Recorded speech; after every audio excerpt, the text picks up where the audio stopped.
2 years into the pandemic, and we're seeing more people back in their offices for work. When it comes to your health and your job, you don't want to risk either, which is why most employers are being careful with keeping employees socially distant. But it's not uncommon to see someone hug or interact the way we used to.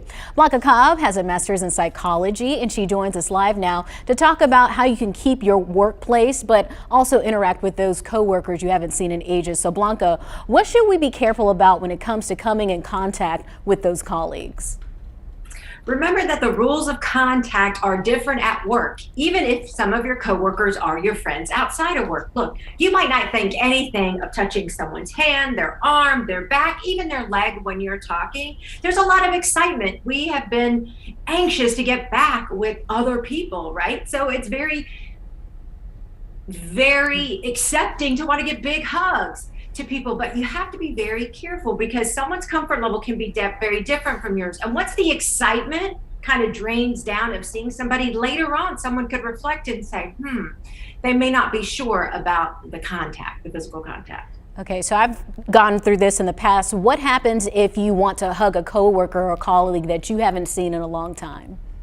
Which is a very natural reaction, right? Of course, we're social people. However, you want to get permission, you want to ask, and you want a verbal yes. Hey, I haven't seen you in such a long time, Lauren. How about if I give you a hug? There's no ambiguity there. You don't want to rely on a nonverbal head shake because there's ambiguity that could lead into problems later on. And if we want to give a hug, you're at work. Why not give a side hug? Bodies are right beside each other. You can have some distance. Or if you're going to give a regular hug, you want to make sure there's a lot of distance in between your bodies, and just maybe use one hand and put your hand over their shoulder.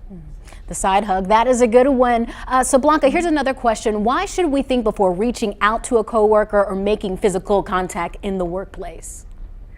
Your innocent intent could be misinterpreted by somebody else. And you want to be very careful. We're at work. You want to be very careful with any possible harassment charges later on, right? You don't want any ambiguity. Your behavior is your responsibility. Again, your comfort level can be different from somebody else's. And then for upper management, a lot of times you got to be even more careful because people may not feel comfortable speaking up. So you have to think, how would I react if someone were to approach me? Let me make sure that they really want a hug, or I'm not standing too close. Look, pay attention to their body language. They'll let you know. They may not say anything, but they'll move back a little bit, or they'll make grimaces on their face or turn their shoulders, which are all warning signs of, hey, this is too close. I'm a little uncomfortable. Don't see it as a rejection. Do not see it as rejection. Just see it as respect and give them that space. All right. Thank you so much, Blanca. Very